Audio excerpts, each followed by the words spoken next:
Hello everyone, and welcome to the videos for review packet number 5 for the cumulative test. And remember, this test is completely multiple choice. Even though this review packet's free response, we are testing you completely in multiple choice on Friday. So let's start off with some word problems. For numbers 1 and 2, write a linear equation to model the situation. Use slope-intercept form. And slope-intercept form is y equals mx plus b. And so the first situation is a candle is 10 inches long and burns at a rate of 3/4 inch per hour. And so if we want to get this information into this equation, we need to think about what these both mean. Well, the 10 is the candle at the start, and the 3/4 depends on hours. So if we are calling in this situation x the number of hours that is happening, the 3/4 must go next to x to represent the slope, because this is the change. And remember, a slope is a rate of change, and I see the word rate, which also symbolizes that it has to be a slope. So the equation would be y equals, because it's burning, the candle's getting smaller, so it would be negative 3/4 x plus 10. Because the candle starts at 10 inches and then it's going to be decreasing 3/4 of an inch every hour it burns. Number 2, the temperature is 40 degrees and is expected to rise at a rate, again a rate is really a slope, of 2 degrees per hour. So if I'm thinking about y equals mx plus b, the temperature again starts at 40 degrees. And again, if you think about graphing a line, we always graph the y-intercept first, and then we move with the slope. So my equation would be y equals, it's rising, so it's a positive slope of 2x plus 40. Number 3, kind of a similar idea here, that we are following this information to answer all the following questions. So, Beach Bike Rentals charges $8 plus 60 cents per mile to rent a bicycle. So this one looks like it depends on miles, and this $8 seems like it is a flat fee, which is really where your pricing starts. So if I want to write an equation again in y equals mx plus b, or slope-intercept form, the total cost would be y, and x could represent miles. So my equation is y equals 60 cents per mile plus the $8 flat fee. So your equation either could look like this, but if you don't like all the decimal places, you could also have y equals 0.6x plus 8. These are the same. It's your preference. Number 4, based on 3, what is the cost of renting a bike and riding 16 miles? So the cost of renting a bike, we're trying to find cost, and cost it represents y, which means that the 16 miles must represent my x value. So if I have my equation, I'll use this one, we are going to plug in 16 for x and simplify. So y would equal 0.6 times 16 would give me 9.6 plus 8, which gives me an answer of 17.6, which as money, because we're looking for cost, would be $17.60. Number 5, how many miles? So we're trying to find x this time. Could he ride if he wants to spend a total of $40? And remember, cost is y. So again, if I want to write my general equation here, this time the 40 goes in for y, and we have to solve for x. So if I do so, I would subtract the 8 and get 32 equals 0.6x. Divide by 0.6, and my x is not perfect, but I got an answer of 53 0.3 repeating. So that would be 53.3 miles. My answer for number 5.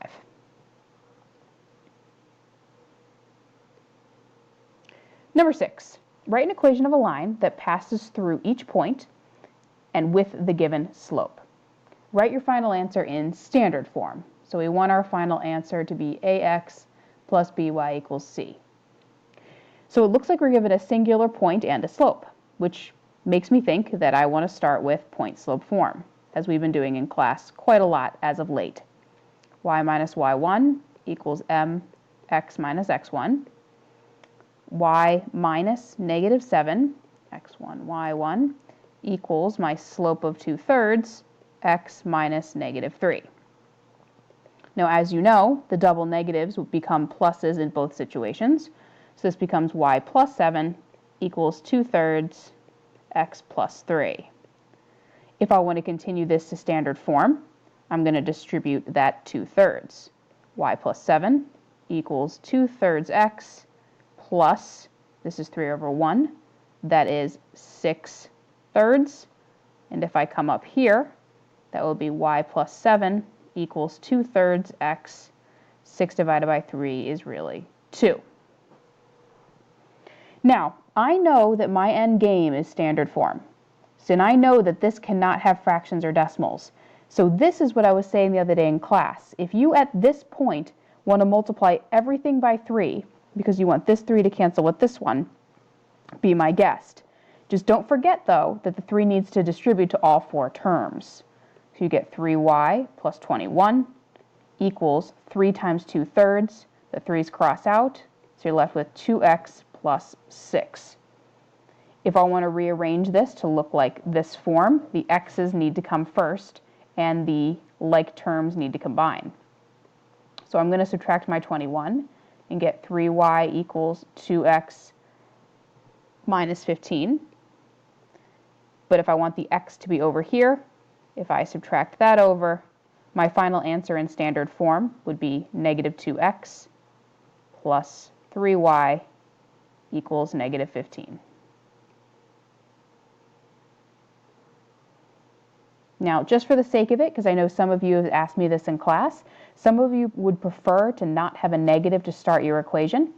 If you are interested in a different version, if you multiply everything by negative 1 or change the sign, another possible answer is 2x minus 3y equals 15. So if anybody prefers the red answer over the blue, you're more than welcome to use it. Number 7, write the equation of a line that has a slope of 0 and has a y-intercept of negative 3. Drawing a picture will help. All right, so my y-intercept is here at 0, negative 3. And you've got to think to yourself, what kind of line has a slope of 0? Well, we're between either an unusual situation of a horizontal line or of a vertical line. This slope as human beings is possible. So this line can have a slope of 0. However, a vertical line is not possible for humans to do, or not possible to ski this slope, so this slope would be undefined. I'm looking for a slope of 0, so that means I need a horizontal line that goes through the point 0, negative 3. If I'm going to think about what this equation is, though, because that's what we're asking for, well, every single y-coordinate all along this line is negative 3, and it hits the y-axis at negative 3. So my equation is just y equals negative 3.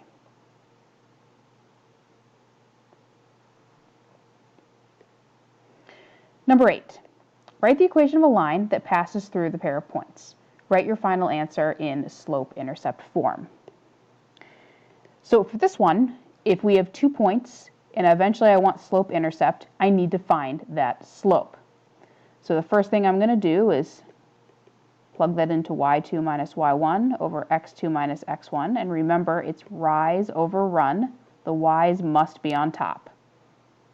So m is, so x1, y1, x2, y2, 2 minus negative 7 on the top, negative 2 minus negative 5 on the bottom. This becomes a plus, so we get 2 plus 7 on the top, and these double negatives become a plus, so we get negative 2 plus 5 on the bottom. 2 plus 7 is 9. Negative 2 plus 5 is 3. So it looks like my slope came out nice as a positive 3. Now, if I want to truly find my equation, though, I'm going to use this slope that I just found in one of these 2 points. I choose negative 2, 2. So I'm going to take those 2 pieces of information, and I'm going to plug them into point slope, again, because that's what I have, a point and a slope, and I'm going to convert that to slope-intercept.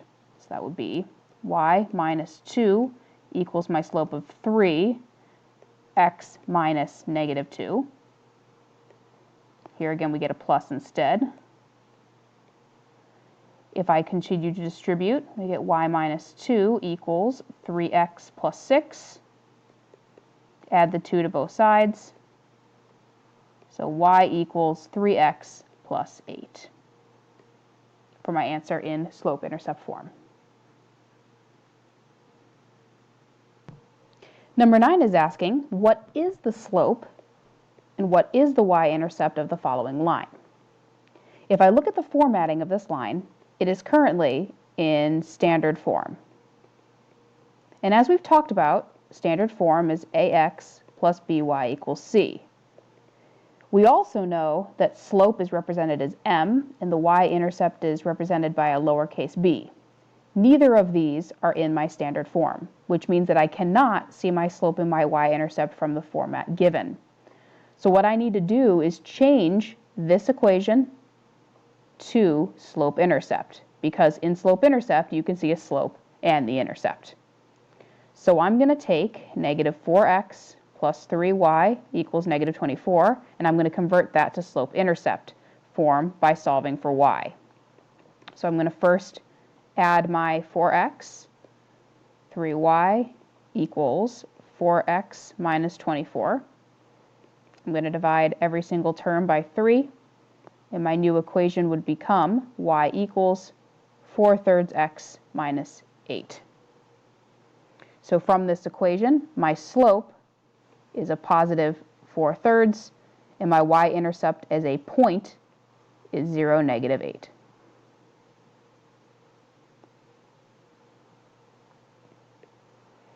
Number 10, determine if the following lines are parallel, perpendicular, or neither. Well, in order to determine this, the only thing that matters is the slope, slope, slopity-slope. So for number 10, when I look at these 2 forms, again, I notice that this one's in standard form, so I can't see the slope, but this one is in slope-intercept. So I already know that the slope of this line is a positive 5/2. If I convert this line, just like the last problem, to look like y equals mx plus b, I would get 5y equals negative 2x plus 15. I would then divide every single term by 5, and I would get y equals negative 2/5 x plus 3. Now notice, the slope of this line is a negative 2/5. The slope of this line was a positive 2/5 or positive 5/2. These 2 slopes are opposites, negative then positive, and reciprocals. So these 2 lines must be perpendicular. Which means if I graphed this line here and this line here on a coordinate plane, this is not exact, but my graphs would be hitting exactly at a right angle. So our last problem for this video is number 11 that asks, find the equation of a line in slope-intercept form that is parallel to this line and passes through this point. So when I look at this line, remember all we care about is slope. So my current slope is 2/3, which means that my parallel slope, if I want to find a new line, would also be 2/3. So I'm going to use this slope, use this point, and plug it into point-slope form. Y minus negative 1 equals 2/3 x minus 6. So that's really y plus 1 equals 2/3 x minus 12/3. Y plus 1 equals 2/3 x minus 4. And if I subtract 1, my final answer is y equals 2/3 x minus 5.